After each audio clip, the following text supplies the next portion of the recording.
Bienvenue à ce résumé sémanal du journal en langue française. Le séminaire national sur le projet industriel de la ville de Mbini a été effectué ce lundi au ministère des Mines, de l'Industrie et de l'Énergie, dirigé par le ministre délégué de cette entité.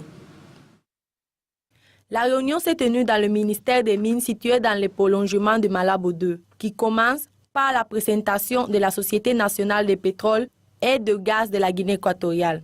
Lors de la cérémonie, M. Inestosa Gomez a valorisé les bénéfices qui peuvent être gérés par le séminaire de la société civile, affirmant que l'information est la clé fondamentale pour montrer la transparence de gestion des filières de ressources naturelles. Le représentant de la société civile, M. Moïse Ngourou, a signalé que le gouvernement a fait un grand pas pour l'organisation de ces séminaires pour faire preuve de transparence dans la gestion des ressources.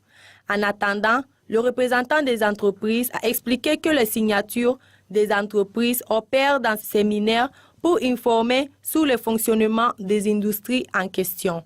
En outre, les représentants de la signature Repétrol et Sonagas ont fait un bref résumé de leur exploitation et ont dit que le rôle de ces entités est de s'assurer des intérêts du gouvernement dans le secteur pétrolier. Le séminaire, qui a eu une durée de 2 jours, s'est terminé avec les avis et recommandations des personnes présentes. Le directeur général de l'industrie, M.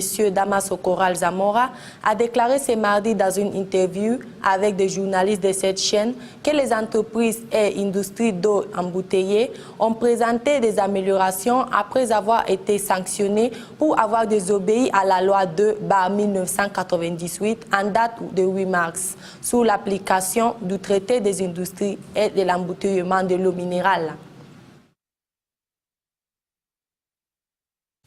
Cette amélioration intervient 6 mois après que le directeur général de l'industrie, M. Damaso Corral Zamora, commence une inspection surprise de la plupart des entreprises qui opèrent à l'échelle nationale le 6 du mois d'avril, afin de connaître l'état de la même, vérifier s'il fonctionne de manière juridique, à savoir si elle respecte les lois qui amènent dans le secteur industriel de la Guinée équatoriale. M. Corral Zamora a déclaré lors de l'entretien que la plupart des entreprises ont reçu une amende depuis le 6 avril après avoir découvert que la plupart exploitent sans tenir compte des lois régissant le secteur industriel. M. Corral Zamora, qui a occupé le poste de directeur général de l'industrie en décembre 2013, a également dit que la plupart des compagnies d'eau embouteillée opèrent illégalement dans le pays, mais maintenant, il commence à être légalisé. M. Zamora a terminé l'entretien en faisant appel à des entreprises industrielles d'aller légitimes et qui remplissent les conditions exigées par les autorités. Il est prévu que ces inspections soient annuelles, comme affirment nos médias. Le gouverneur de la province de Bioko Nord, M. Léon Elo Ondon Chama, avec les délégués titulaires du gouvernement et leurs adjoints, ont analysé et évalué le mercredi la participation de la population de Bioko Nord dans les manifestations du 12 octobre dans la ville de Bibeying. Les titulaires du gouvernement provincial, ainsi que les délégués titulaires et adjoints, ont également étudié le plan, les différences et les difficultés rencontrées pendant et après les événements de l'indépendance nationale. Le gouverneur a souligné le comportement de la population pendant les festivités qui s'est montré optimiste lors qu'il a qualifié d'excellent cette conduite et a félicité l'ensemble de la province. Pendant ce temps, les délégués ont convenu de remercier le gouvernement pour la bonne organisation de la participation à la dernière fête nationale de l'indépendance dans la capitale de la province de Kientem, car il n'y a eu aucun incident dans les trains de Bioko Nord, contrairement aux autres provinces où se sont enregistrés 12 accidents de la circulation. Le gouvernement provincial vise à organiser et planifier des activités tout au long de la localité provinciale. Comme déjà cette localité accueillera des événements importants dans un avenir proche. Il prévoit également fournir à travers d'une campagne sensibiliser la population sur les questions d'épidémies telles que le virus Ebola, le sida et le paludisme. M. Elo Ondon Chama a exhorté ses collaborateurs à renforcer le contrôle des expatriés illégaux dans les villes et villages car le taux de criminalité est enregistré dans le pays et attribué aux étrangers illégaux.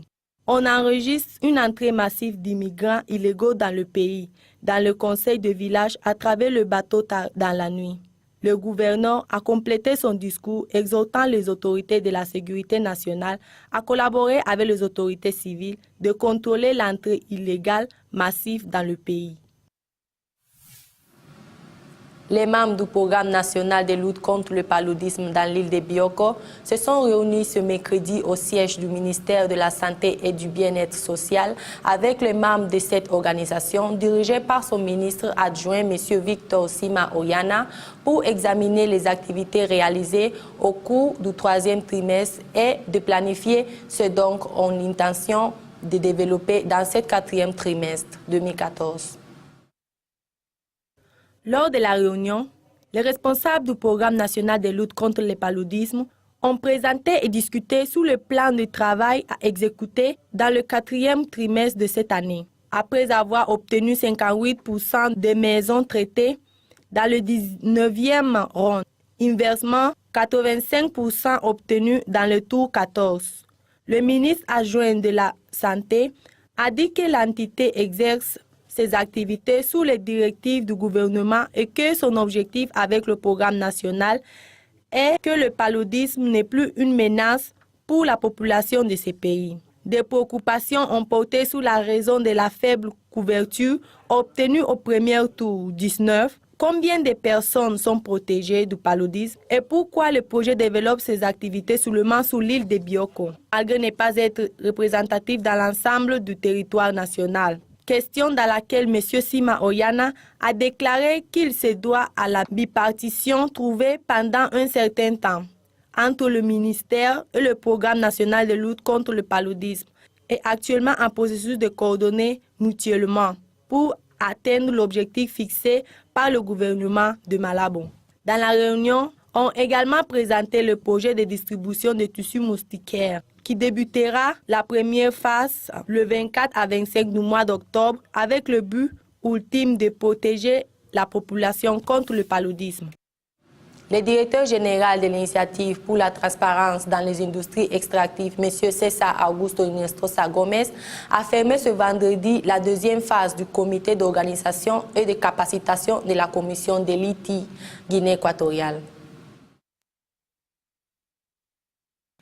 M. Fidel Marcos Magné, accompagné par les directeurs généraux des différents départements de cette entité, ont aperturé ce lundi l'atelier national de lancement du projet de la ville industrielle d'Mbini. Une cérémonie où ont assisté les ambassadeurs des différents corps diplomates accrédités auprès du gouvernement de la Guinée équatoriale, des représentants de sociétés opérant dans notre pays, des natifs comme des étrangers. La réunion a commencé avec l'introduction du monsieur Achilles Nach, avocat en charge du cabinet du ministère, où il a lu les divers points de l'ordre du jour. Au cours de son discours, le ministre adjoint de l'énergie a déclaré que ce séminaire sera d'une grande utilité dans la participation au programme présenté par le chef de l'État en 2020. Le projet de l'industrialisation de la ville d'Mbini est de donner la vie à ce département ministériel, a signalé le ministre. La ville industrielle d'Mbini abritera des petites industries et des ateliers aux grandes sociétés et entreprises, entre autres activités, qui puissent transformer la matière première existant en Guinée équatoriale pour la consommation à l'échelle régionale, dans les nationales ou mondiales. Mbini, avec plus de 20 millions de mètres carrés, va constituer d'un équipement administratif l'industrie lourde, l'industrie moyenne, l'industrie légère et résidentielle tertiaire. Ce jeudi, les autorités de la Direction générale du trafic et la sécurité routière de Malabo ont arrêté 3 véhicules de service interurbain sous forme de taxis pour falsifier les plaquettes d'inscription et de briser certaines lois de la sécurité routière dans le pays. Entre les véhicules, 2 ont été arrêtés pour fausses plaques, ainsi qu'ont fourni des services sans documentation.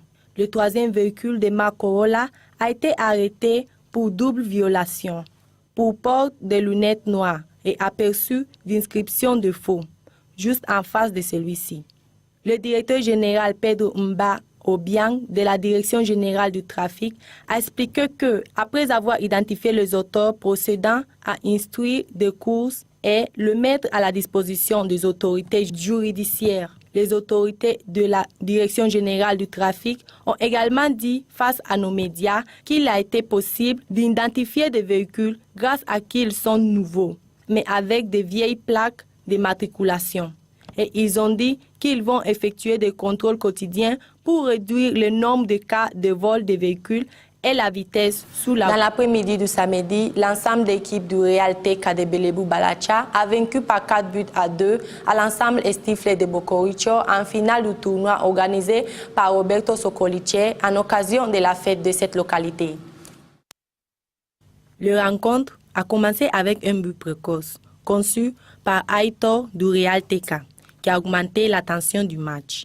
L'équipe Estifler ont rapidement utilisé leur première occasion du but, qui a été conçue et s'est culminée dans les 7e minute par Junior Lukaku. Lorsqu'est passé le 23 minutes de la première partie du match, Papa a fait partie d'une autre but et ruissellement Miguel Mete est réapparu en dernier temps dans la première moitié du match en marquant le dernier but. Au retour du match, les deux équipes ont fait des changements sur le banc en tant que renforcer leur ensemble respectif jusqu'à ce que Lukaku est revenu avec un deuxième but pour l'équipe Estifler, qui leur a donné l'espoir d'une possible victoire, qui n'a pas arrivé puisque peu de temps avant la fin du match, Justo Broski faisait le 4e et dernier but du match pour l'équipe de Real TK.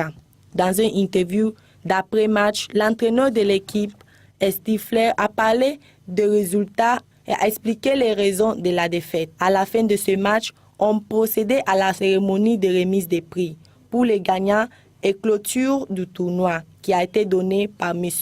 Raoul King. Ce mardi, l'entraîneur de Leones Vegetarianos, Santos Undong, a donné une interview aux journalistes de cette canal pour discuter du récent trophée de la Coupe de l'Excellence. Au début de cette interview, l'entraîneur de Leones Vegetarianos a parlé du voyage sur la partie continentale du pays et a fait allusion à ce qu'ils sont reconnaissants et heureux par la réalisation obtenue par le club cette année. Car il est clair qu'après chaque victoire, il y a toujours un plan pour continuer, de sorte que l'entraîneur a dit que c'est la responsabilité du président du club comme seul médiateur des activités et des décisions. Santos ferme l'entretien en faisant le pari pour les Alancemac en demandant l'appui du public équato-guinéen à être rincé avec le rouge de l'Afrique, car il est noté qu'un total de 7 joueurs du club Vegetarianos ont été invités au tournoi Zalancemac. Entre eux, on a Miguel Ángel Maye, Juan Oyono et Ruben Obama, entre autres joueurs. À dernières heures du mardi, le président de la FEGIFOOT, M. Domingo Mitui Edjang, s'est réuni avec le membre de son ministère et certains dirigeants des équipes affiliées de cette partie de l'île. La réunion a eu lieu dans la salle de réunion de la FEGIFOOT.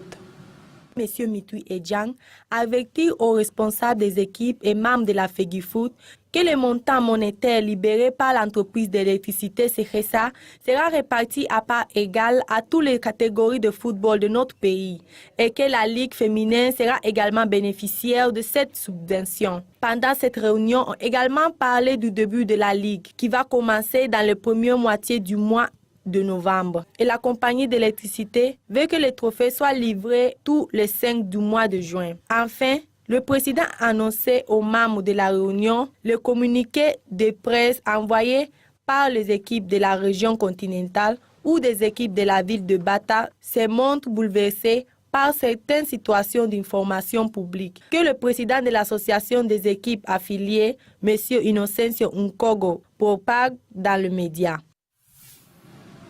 Le stade La Paz de Malabo continue en état de réhabilitation pour accueillir les événements à venir.